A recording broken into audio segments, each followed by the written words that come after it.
বিচারপতি, ঊর্ধ্বতন কর্মকর্তা, জনপ্রশাসনের আমলা, এরকম যে কেউ, শিক্ষক, সাংবাদিক অপরাধ করলে পার পেয়ে যাবেন তার পেশাগত পরিচয়ের কারণে, যে তিনি সাংবাদিক, তিনি তো সবসময় অপরাধের বিরুদ্ধে লিখেছেন, এখন অপরাধ করেছেন, থাক, এটি ইগনোর করলাম, করা যাবে? যাবে না। তিনি তো শিক্ষক, বিশ্ববিদ্যালয়ে পড়ান, অনেক ছাত্রছাত্রীকে শিখিয়েছেন, এই পর্যন্ত পড়িয়েছেন, ঠিক আছে, তার অপরাধটি ইগনোর করলাম, দেখলাম না, সম্ভব এটি? না। অপরাধ করলে যে কেউ সাজা পাবেন এবং আইনের আওতায় আসবেন, এটি স্বাভাবিক, কেউ মাপ পাবেন না।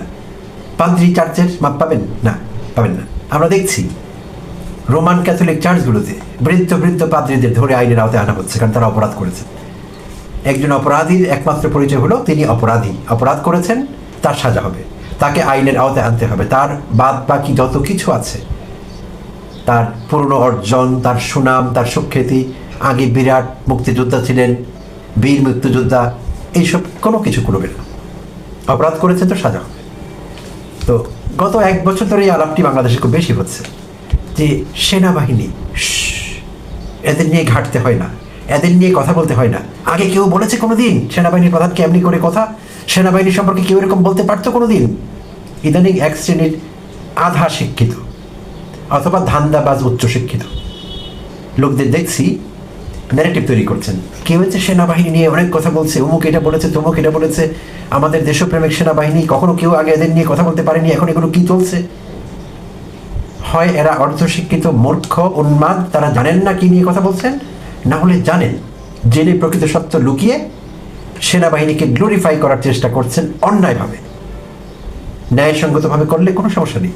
সেনাবাহিনী আমাদেরই গর্বের প্রতিষ্ঠান, সেনা সদস্যরা আমাদেরই ভাই।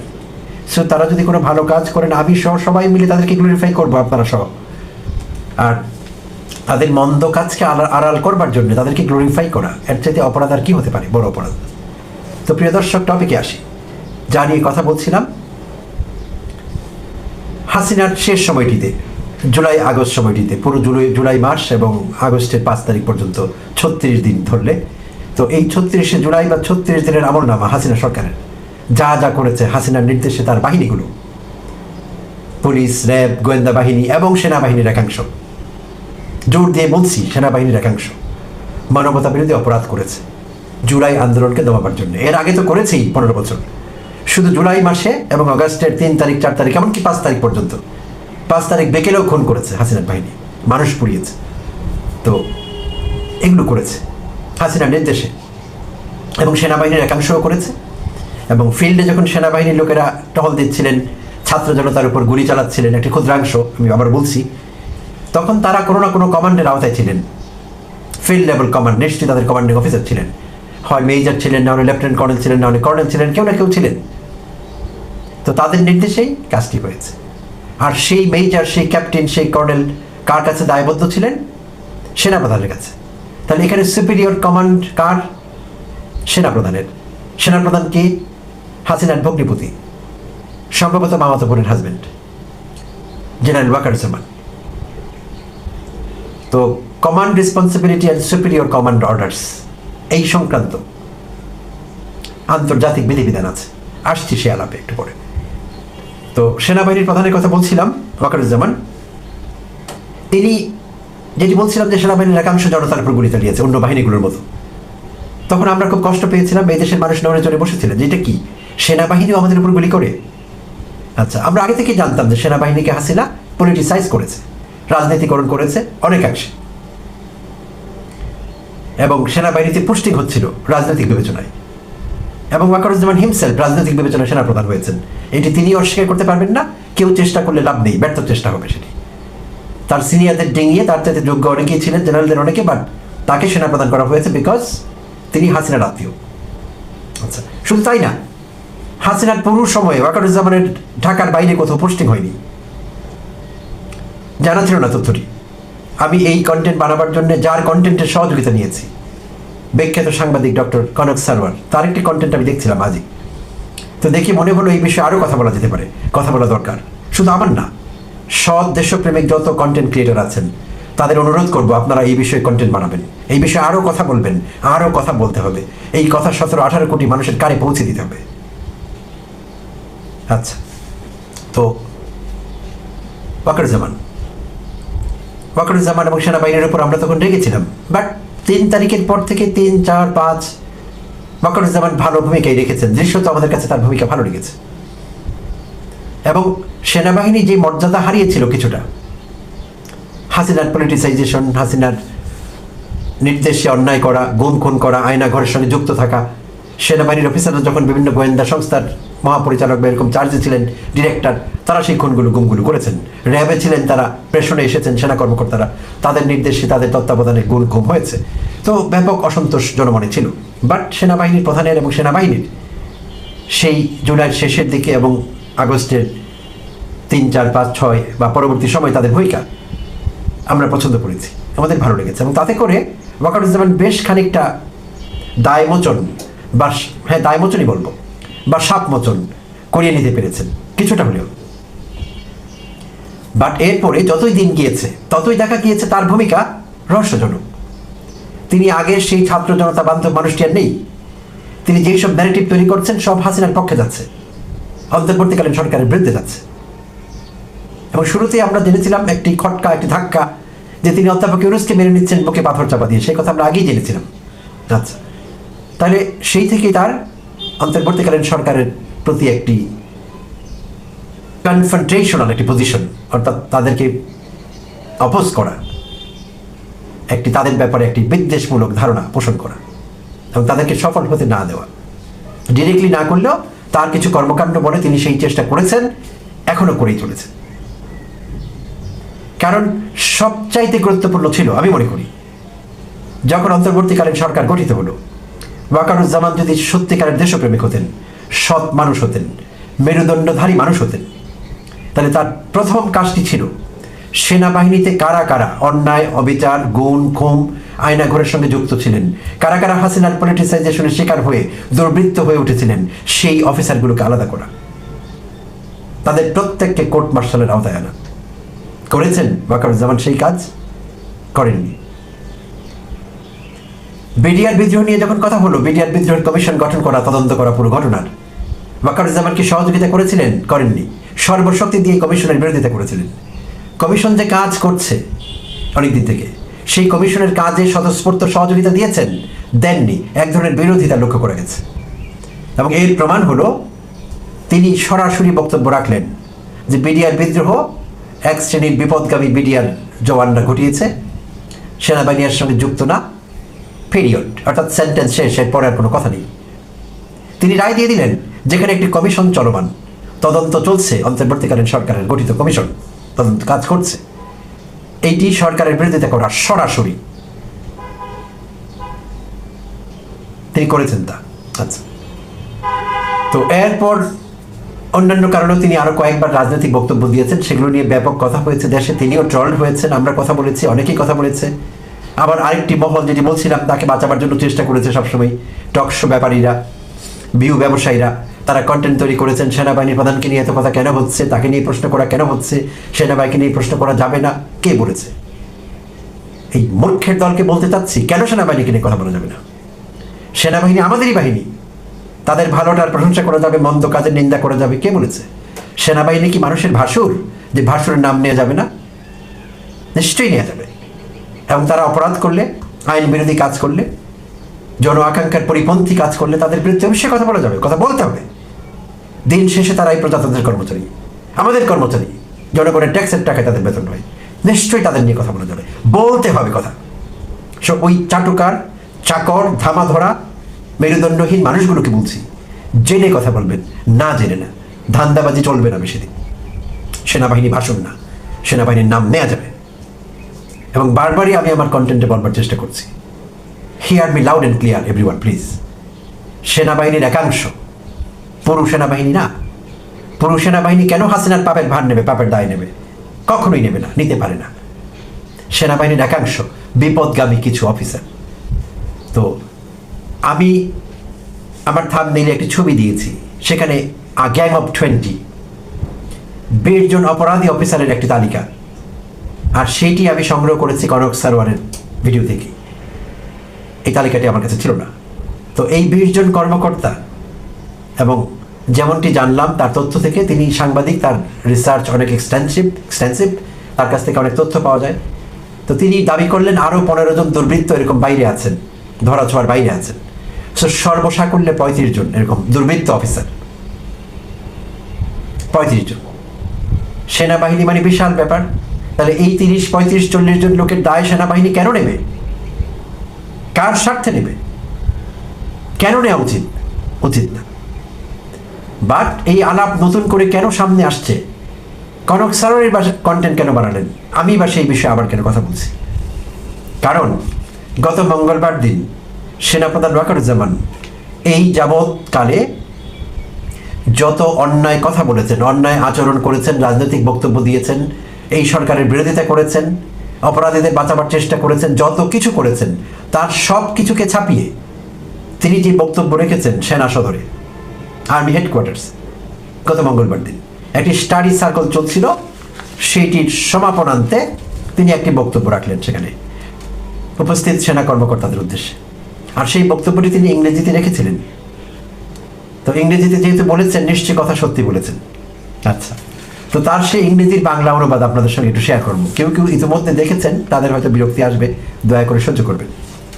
তো তার সেই বক্তব্যের বাংলা অনুবাদে দাঁড়ায়, আমাদের অফিসারদের প্রিজন ভ্যানে করে আদালতে নিয়ে যাওয়া হবে, এটা কল্পনা করলেও আমার কষ্ট হয়। ওয়াকারুজ্জামান বলছেন সেনা অফিসারদের উদ্দেশ্যে, আমাদের অফিসারদের প্রিজন ভ্যানে করে আদালতে নিয়ে যাওয়া হবে, এটা কল্পনা করলেও আমার কষ্ট হয়। আপনার অফিসার ভাইদের এই অপমানের মুখোমুখি হতে আপনি কিভাবে পছন্দ করবেন? আমি রিপিট করছি বাক্যটি, প্রিয় দর্শক, আপনার অফিসার ভাইদের এই অপমানের মুখোমুখি হতে আপনি কিভাবে পছন্দ করবেন? তাদের দোষ কি? তারা যা করেছে তা সবই নির্দেশে করেছে, উপরের নির্দেশে করেছে।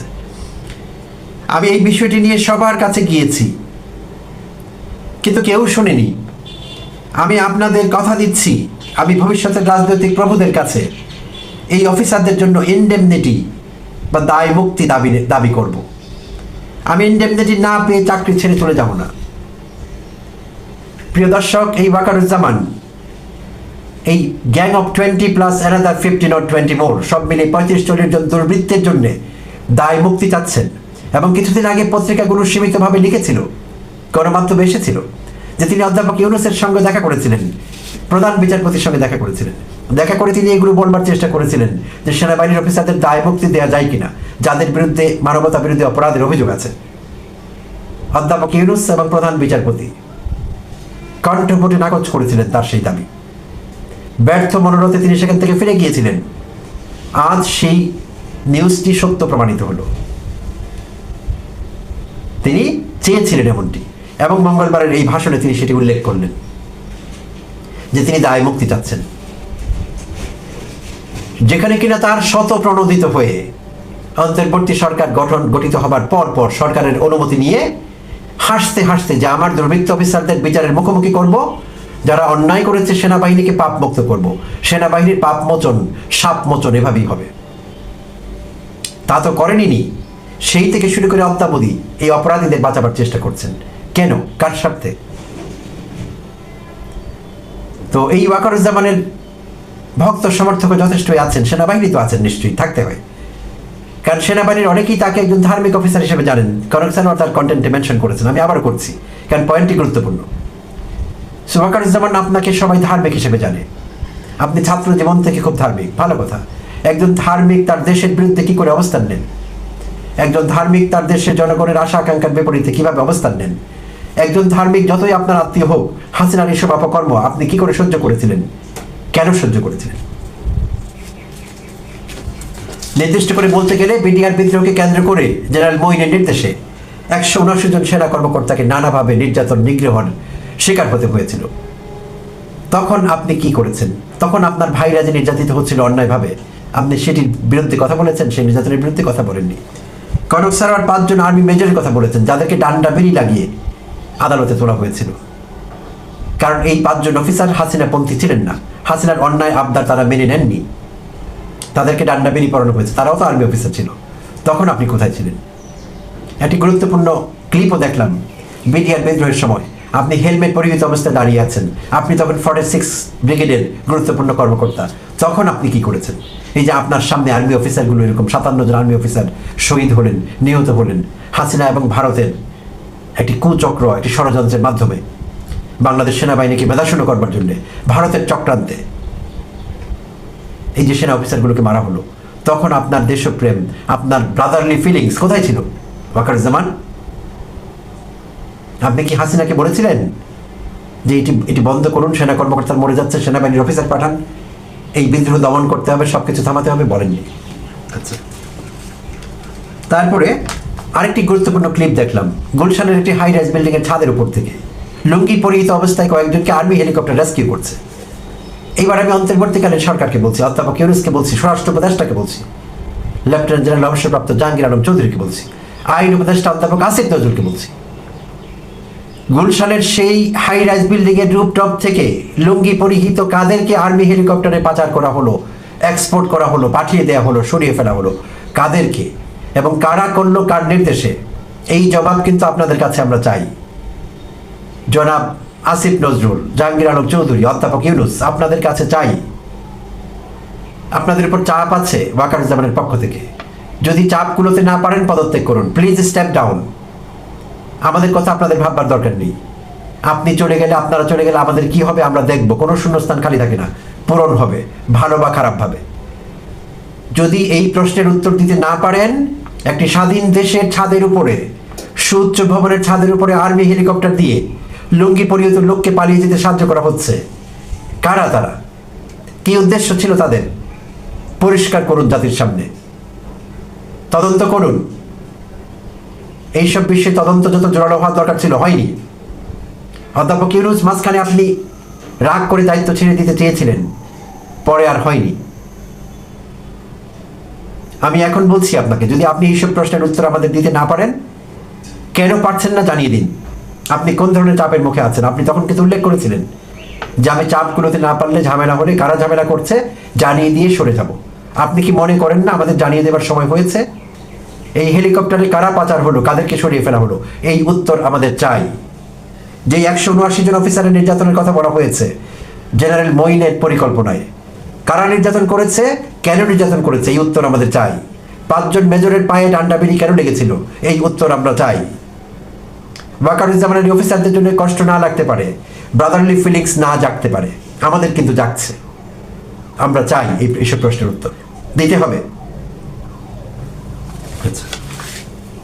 ওয়াকারুজ্জামানের বিরুদ্ধে আরো সবচাইতে বড় অভিযোগ আমি যেটি আনবো এখন, সেটি হলো সম্প্রতি নেপালে যে বিদ্রোহ হলো, গণ অভ্যুত্থান হলো, সেখানে নেপালের প্রধানমন্ত্রী, পদত্যাগী প্রধানমন্ত্রী, পলাতক প্রধানমন্ত্রী, হাসিনার মতো, হাসিনা যেমন পলাতক, আপনার বোন, আপনার জেঠাস বা শালি, আমি জানি না কি, তো হাসিনা আপনার জেঠাসই হবেন। আপনার জেঠাস যেমনি পালিয়ে গেলেন, আপনি পালিয়ে যেতে সাহায্য করলেন, ঠিক তেমনিভাবে নেপালের পদচ্যুত প্রধানমন্ত্রী কেপি শর্মা অলিরও পালিয়ে যাবার যখন সময় আসলো, পালিয়ে গেলেনও, কিন্তু দেশ ছেড়ে পালাতে পারেননি, কারণ নেপালের দেশপ্রেমিক সেনাবাহিনী তাকে দেশ ছেড়ে পালাতে দেয়নি। তারা কেন দেয়নি? তারা জানতো যেটি আইনের লঙ্ঘন হবে এবং একসময় তাকে আদালতের মুখোমুখি করতে হবে। জনগণ যখন তাকে ফেরত চাইবে, বিদেশে পালিয়ে গেলে আমরা দেব থেকে, তাই সেনাবাহিনী তাকে আশ্রয় দিয়েছে, কারণ তার জীবন বাঁচত না, তাকে বটি কাবাব করে ফেলতো। আপনার জেনারেলকে যেভাবে বটি কাবাব করতো, তাকেও সেভাবে লোকেরা বটি কাবাব করতো। সে বটি কাবাব হওয়া থেকে বাঁচাবার জন্য তাকে সেনাবাহিনী সেনানিবাসে আশ্রয় দিয়েছিল, এখন আবার বের করে দিয়েছে যাতে করে তাকে আইনের আওতায় আনা যায় দরকার হলে। কিন্তু আপনি কি করেছেন? আপনি পুরো লজিস্টিক সাপোর্ট দিয়ে হাসিনাকে নিরাপদে তার প্রভুর দেশে পাঠিয়ে দিয়েছেন। কে দিয়েছিল আপনাকে সেই ক্ষমতা, সেই অনুমতি, সেই কনসেন্ট? কার কাছে জিজ্ঞেস করে আপনি এই মাতব্বরি করেছেন? এই প্রশ্নের কিন্তু জবাব আপনাকে দিতে হবে, খুব জোরালোভাবে দিতে হবে এই প্রশ্নের জবাব আপনাকে। এবং আয়নাঘর তথ্যটি ডিসপ্রুভ করবার জন্য আয়নাঘরের নিশানা, নির্যাতনের নিশানা, নানা রকম কিছু মুছে ফেলার চেষ্টা করা হয়েছে। আয়নাঘরের দেয়াল ভেঙে ফেলা হয়েছে, রুমের অস্তিত্ব যাতে বিলুপ্ত হয়ে যায়, লোকেরা বুঝতে না পারে কোন রুমে তাকে রাখা হয়েছিল, কি রাখা হয়েছিল, পুরো বিষয়টি প্রশ্নবিদ্ধ করবার জন্য, তদন্ত প্রশ্নবিদ্ধ করবার জন্য আয়নাঘরের নাম নিশানা মুছে ফেলবার চেষ্টা হয়েছে। কার নির্দেশে? আপনি কোথায় ছিলেন? যদি আপনি বলেন যে আমি জানতাম না এগুলো হয়েছে, কি যোগ্যতা আছে আপনার সেনাবাহিনী প্রধান থাকবার? Step down and now. তাই যথেষ্ট হয়েছে, আপনার পাপের পাল্লা অনেক ভারী হয়েছে, এইবার আপনি একটু থামুন। আর আপনি যখন বলছেন যে আপনার অফিসারদের উস্কে দেবার চেষ্টা করছেন যে আপনার ভাইরা প্রিজন ভ্যানে করে আদালতে যাবে, এটিকে আপনাদের দেখতে ভালো লাগবে, অপমান আপনারা কিভাবে সহ্য করবেন? এটি বেআইনি কথা বলেছেন। দেশীয় এবং আন্তর্জাতিক আইনে আপনার কথা বেআইনি। সেনাপ্রধান হয়ে বেআইনি কথা বলেন, আপনি লজ্জিত হওয়া উচিত আপনার। তাহলে আমি কি ধরে নিব যে আপনি আন্তর্জাতিক আইন কোনো কিছু জানেন না, সুপিরিয়র কমান্ড রেসপন্সিবিলিটি কাকে বলে এগুলো জানেন না? তাহলে হয় আপনি ইগনোরেন্ট, অজ্ঞ, আপনি এগুলো জানেন না, আর নাহলে এগুলো আপনি জানেন জেনেও লুকিয়ে রাখছেন। আপনি ধান্দাবাজ। কোনটি আপনি ডিসাইড করুন কোন বিশেষণ আপনি চান। আপনি বলেছেন আপনার ভাইরা প্রেজেন্ট ব্যানে করে আদালতে গেলে আপনার কষ্ট হবে এবং অফিসারদের লজ্জা হবে কিনা? হবে না। অপরাধ করলে আইনের আওতায় যেতেই হবে, সে যেই হোক। আপনার কথা মানলে কোনো বাহিনী, কোনো পেশার লোকই তো অপরাধ করলে বিচার হবে না, তাকে তো ছেড়ে দিতে হবে। ডাক্তাররা যখন অপরাধ করেন, রুগী মেরে ফেলেন, আরও কোনো গর্হিত কাজ করেন, তাদেরকে আইনের আওতায় নিতে হয়। এখন যদি বলা যায় যে উনি ডাক্তার ছেড়ে দেন, অপরাধ করেছে তো করেছে, উনি মাস্টার ছেড়ে দেন, অপরাধ করেছে তো করেছে, বিষয়টি এরকম না। আর আপনি এই আইনকে কিভাবে অস্বীকার করেন? আন্তর্জাতিক আইন এটি, যেখানে বলা আছে সুপিরিয়র কমান্ড রেসপন্সিবিলিটি সংক্রান্ত এই আইন, রোম স্ট্যাটিউট কি প্রভিজনস, আন্তর্জাতিকভাবে স্বীকৃত এটি। রোম স্ট্যাটিউট কি প্রভিজনস, আর্টিকেল 2833, সেখানে সুস্পষ্টভাবে বলা আছে যে আপনি যখন জানবেন, ম্যানিফেস্ট হবে বিষয়টি, এক্সপ্রেসড হবে যে এটি অপরাধ, এটি বেআইনি কাজ, আমার সুপিরিয়র অফিসার আমাকে বেআইনি কাজ করতে বলছেন, আমার সুপিরিয়র অফিসার আমাকে জেনোসাইড এক্সিকিউট করতে বলছেন, অপারেট করতে বলছেন, আপনি সেই কাজ করতে পারবেন না, সেটি বেআইনি। কখনই আপনি বলতে পারবেন না আমার অফিসার আমাকে আদেশ দিয়েছে। ততক্ষণ পারবেন যখন সে আদেশটি আইনানুগ। আইনানুগ আদেশ পালন করতে বাহিনীর অফিসাররা বাধ্য। বেআইনি, জেনোসাইডের সঙ্গে সম্পর্ক আছে এমন কিছু তারা পালন করতে বাধ্য না। তাই আপনি বলছেন যে তারা আদেশে, আপনার সেই ভাষণে আছে যে তারা আদেশ পালন করেছে, অন্যায় আদেশ পালন করা যাবে না। যে আদেশে গুম, খুন, গুপ্ত হত্যা, জেনোসাইড, মানবতাবিরোধী অপরাধের আদেশ হবে, সেটি পালন করতে কোনো অফিসার বাধ্য না। তাই আপনি মিথ্যে বলছেন। আপনি ঘোড়াপাড়িতে মাছ শিকার করবার চেষ্টা করেছেন। আপনি জুনিয়র অফিসারদের মধ্য থেকে আপনার আন্ডারে যারা আছেন তাদেরকে দিয়ে বয়ান তৈরি করতে চাচ্ছেন, চাপ সৃষ্টি করতে চাচ্ছেন সরকারের বিরুদ্ধে। সরকার যাতে এইসব বিষয়ে উচ্চপাত্র না করে, যে সেনাবাহিনীর বৃহৎ অংশ বা অফিসাররা চায় না গুম খুনের বিচার হোক, সরকার চুপ করে থাকে। অসম্ভব।